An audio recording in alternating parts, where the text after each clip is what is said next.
Welcome. You're watching the Thrift Store Rundown, bringing Hollywood home on a budget. And welcome back to another one of many dog days of summer vacation gift ideas for when you want to have a last-minute hoo-ah in quarantine.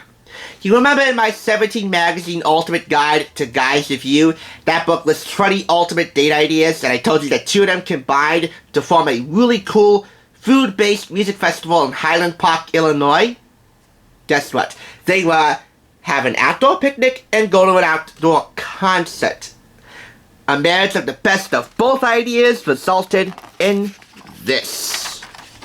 Food That Fucking Concert at the Ravinia in Highland Park, Illinois, Saturday, September 20th, 2014, featuring Food That Fuck stars, Chicago's greatest chefs, live music performances, with the headlining act John Mayer, who is pretty cool. I mean, his college humor skit, Tron Mayer, John Mayer's hologram.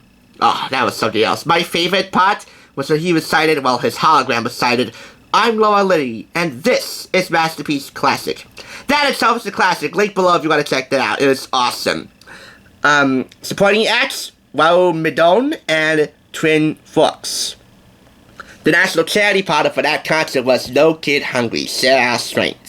This included cookie demos, wine and food tastings, and talent meet and greets. That's right, talent meet and greets with Sonny Anderson, Ann Burrell, Jose Garces, Alex Guanacelli, Jeff Morrow, the self-proclaimed Sandwich King, Mark Murphy of Chopped, and Jeffrey Zacharian. Eat, drink, rock. By the way, did you know that Food That Fuck magazine and 17 magazine are both owned by Husk Communications? Ah, you didn't know that, did you? Anyway, what I'm trying to get here is that this is the July/August 2014 edition.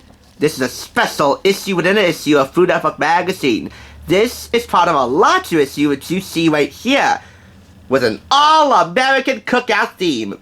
Cool summer desserts that are so easy and so delicious, like these Rich and Rats ice cream sandwiches. 109 new recipes, plus stupendous summer sides, crab stuffed zucchini, grilled romaine, and watermelon tomato salad.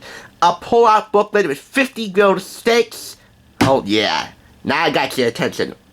Plus, Guy Fieri's Campfire Dinner, with recipes taken from his Truly Fire cookbook, Playing with Fire, which I reviewed for Memorial Day a couple years back. Link below if you want to check that out. And again, this is an issue within an issue, so there's a food and music special inside which I took out and I will show you separately. But just to give you some highlights before that, Taylor Swift cooks with Garten. 2 Emmy award-winning personalities, cooking and of course fangirling over each other. Ina's a Swiftie and Taylor Swift is, well, I guess a Barefoot Contessa Bay. Just to put it succinctly, Walker's Backstage Snacks, a fun quiz to determine which specialty request snack or food option did each music personality request while on tour. And a comparison between Trisha Yearwood, a country concert star, and Emmy award-winning Food Network star. Trisha's Southern Kitchen. We'll get to this later, but for right now, let's get to the larger issue at hand. This was purchased for 99 cents and the music issue was purchased for free. How about that? Anyway, here is the note from the editor, Molly Carpenter, editor-in-chief of Food Network magazine. It is called Tweet Tweet, with the selfie to end or selfies. Taylor Swift with the Barefoot Contessa Queen, Daytime Emmy Award winner Ina Garten with Primetime Emmy winner Taylor Swift, and of course Grammy winner. News travels fast when you have 40 million Twitter followers. How one simple selfie became definitely one of the most liked of that particular year. There they are again, Taylor Swift, Ina Garten with Molly Carpenter, editor-in-chief in the middle, who, by the way, has her own Twitter account. I guess as a way to best her husband, whose name is Riley. She's at Molly Carpenter if you want to follow her. And again, we'll get to Taylor and Ina a bit later on. But for right now, let's get to some fun weekend cooking because we're doing all this, by the way, on a weekend. Saturday and Sunday. And there will be more fun gift ideas tomorrow. Try an over-the-top lobster roll, then learn how to grill a whole fish, by the way. The meal that Ida and Taylor prepared during their time together in upstate New York was a mustard roasted fish with a New Zealand/Australian dessert called pavlova. Pavlova. Hard to pronounce upon first glance, but easy to eat and totally delicious. Finally, in the pull-out booklet, learn how to make 50 amazing steaks. This is a BLT-style lobster roll. So, here we have BLT Lobster Rolls on a roll. Make the ultimate lobster roll or try a new kind of seafood sandwich. Each recipe here gives you active cooking time and total cooking time with preparation and rest time if necessary, and how many servings that each recipe will give you. Fried shrimp rolls right over here.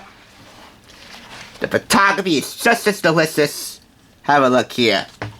I should start eating seafood. I'm more of a main protein guy. Chicken, so. And there are plenty of recipes in here too. There's also a lot of quick, easy weekday and weeknight cooking in here, but I want to keep this to weekend cooking. Asian salmon rolls. Why? Because, well, this is a Saturday. Or was, depending on when you watch this. Some fun recipes featuring grapes. In a 2-page advertising section. Brown butter scallop rolls. What doesn't sound delicious about that?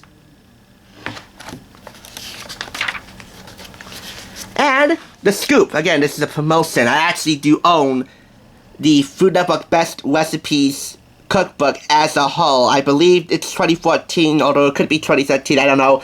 But I also own another Food Network magazine cookbook. And I will review that at some point. So stay tuned. Try this at home from Jeffrey Zakarian. I am Chef Jeffrey Zakarian. Grilled branzino with basil, lime, and ginger. Which, by the way, features photographic step-by-step instructions. Right down here, making the marinade and stuffing the fish. When buying fish, look for taut skin, clear eyes, and bright red gills. Those are all signs of freshness. The step-by-step instructions continue right here. Branzino is a good intro fish for grilling because it's not massive and it cooks quickly. And it continues here. And ends there with instructions on how to serve it. If only more Food Network magazines had photographic step-by-step instructions like this, like a la America's Test Kitchen's Cook's Country magazine and their cooking class features. This is what I love to eat in the summertime. And here we are, the 50 grilled steaks. Find the best cuts, then get grilling.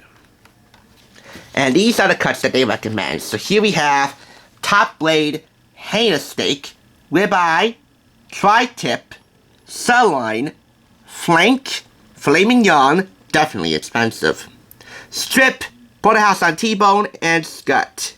These three are expensive, and the rest you can find quite easily and are accessible, and more easier on the pocketbook.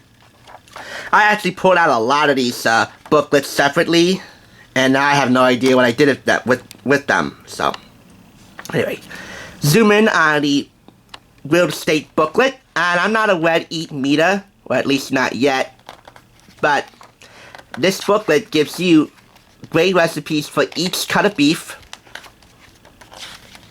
Fairly simple to put together, and the results for your outdoor cooking in quarantine, which is why I suggest doing this in the comfort of your own backyard. Oh man, they're gonna rock. And finally, for this magazine, we have Playing with Fire. Guy Fieri builds a campfire for an outdoor feast. For his sons, Hunter and Ryder, and his wife, Laurie. And again, these recipes here are taken from his cookbook, Playing with Fire, which is all about outdoor grilling. It's not a camping trip without a fire, Guy says. The key is to build a strong fire, then patiently wait for it to burn down the hot coals. This is his campfire cooking also, what you'll need to be the master of outdoor campfire grilling, and how to build a campfire too. These are pastrami burgers. That's right, a classic New York staple in delis made into an awesome burger. Caraway coleslaw and campfire baked potatoes with herb sour cream. He says this has got to be the oldest recipe, straight first out of the Caveman Can Cook edition. The first one, straight out of that cookbook. I don't think herb sour cream was in the first Caveman Can Cook issue, unless it's some sort of gimmick from a up-and-coming food blogger or influencer. I hate the term influencer, but finally, over the coals, bourbon, blueberry, and peach cobbler. In other words, a dessert that will leave you begging for more. And again, in cooking, a lot of alcohol content actually burns away. So, maybe children can't tell the difference. But, just in case, omit the alcohol if you need to serve it to children. So this magazine is definitely worth the 45 cents I paid for this. But again, this is an issue within an issue, so onward to the music issue.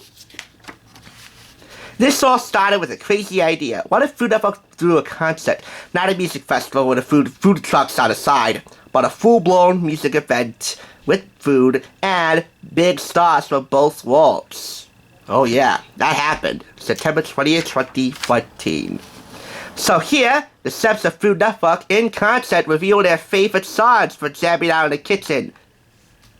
Summer Teeth by Wilco, according to Jeff Morrow.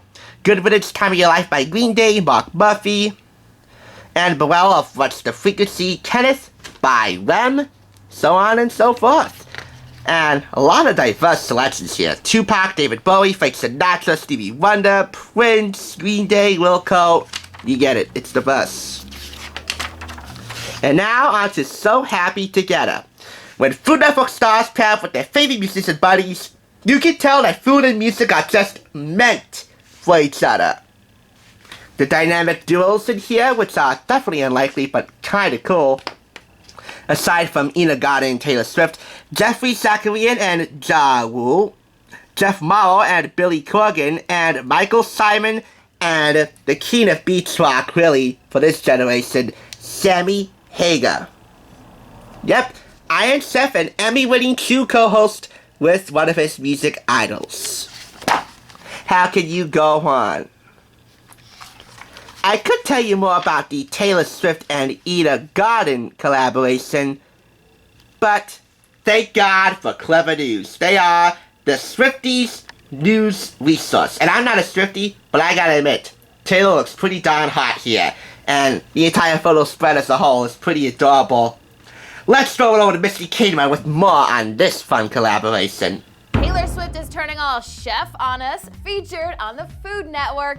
Swifties, you heard me right. Taylor Swift is trading in her guitar for a spatula. She's being featured in Food Network magazine as part of their Food Network chefs and their music friends story in the July-August issue. In this adorable photo, we see Taylor putting the finishing touches on her very own homemade dessert recipe with Barefoot Contessa host Ina Garten at her home in the Hamptons. Apparently, Taylor is the biggest Ina fan ever. She owns all of her cookbooks, and likewise, Ina has all of Taylor's albums. Match made in music foodie heaven. And it gets even more adorable, if that's possible. Taylor's brother Austin and her mom Andrea accompanied her on the shoot and appear in some photos as well. Taylor and Ina baked a mustard roasted fish in the oven and the pavlova dessert. Aside from cooking, Ina gave Taylor her first ever whiskey sour drink and engaged in some good old American day drinking, bonding over their mutual frustration of people who don't like to indulge. So if you didn't know, food and music are just meant for each other. As you can see, Taylor's brother Austin subs in for a taste of Ina's pavlova. Pavlova. Again, hard to pronounce upon first glance, but hey, if you try it a couple times, you'll get the hang of it. So, from East Hampton to New York to New Jersey, I gotta say, that's definitely a fun day. Who would give to hang out with Taylor Swift or Ina Garten? If given a choice, I'd much rather say eat a Garten. I don't like her cookbooks, but she definitely knows how to cook. She's not called the Barefoot Contessa for nothing. And Taylor Swift, well, if I was forced to hang out with Taylor Swift, I wouldn't mind. She knows how to bake quite well. Anyway, Jeffrey Zacharian and Ja Rule, an unlikely pairing, but still kinda cool. And how they met on paper, well, that's definitely an oddity, but a fun one nonetheless. Jeff Morrow and Billy Corgan right here, toasting to their newfound buddyship. This was photographed at Madame Zuzu's in Highland Park, Illinois, the site of the concert. Finally, Michael Simon and Sammy Hagar, photographed at the South Beach Wine and Food Festival at the Conrad Hotel. By the way, guess what? Oh yeah, we got the South Beach Wine and Food Festival cookbook! That, along with the Wine Spectator magazine I also own, my very first one ever, is going to be for a very fun edition of TSR tomorrow. Finally, we have Trisha's Two Sides. She dishes on her double life as a music star and an Emmy Award-winning Food Network star, Trisha's Southern Kitchen. So you can do the comparisons between how she is on stage, her first time on stage, her first time on the set of a show, her inspiration for performing and for cooking, her right hand in performing and cooking, pre-performance prep, and the best advice she ever got. There you go. So, this issue and the other issue as a whole, the issue within the issue, totally cool. I mean, come on. If we're gonna have last minute, summer hoo-ahs in quarantine, we can relive all the memories of this concert, and of course, have them all be totally delicious memories to boot, which makes them even more memorable. Match these stars to the snacks they reportedly requested backstage. If you don't want to do that, well, the answers are down below. You have to turn the issue upside down. I do have one final tidbit of trivia for you. Did you know that one of Justin Bieber's personal forceps was a Hell's Kitchen Season 2 contestant? Oh yeah, the one that nobody liked. Her name was Sarah. Yep, she was Justin Bieber's personal forceps. She later got arrested for assaulting her partner, her boyfriend, a on-camera meteorologist. Hey Justin Bieber, nice taste with personal forceps, but Sarah was definitely talented. What more can I say? This gets 5 out of 5. It is just a delightful issue within an issue. It's a Food Network music food sepsin that'll leave your guests singing the praises. Hopefully not with their mouths full. Thanks for watching. Walk on in quarantine however you can, and I'll catch you on the flip side. Thanks for joining me.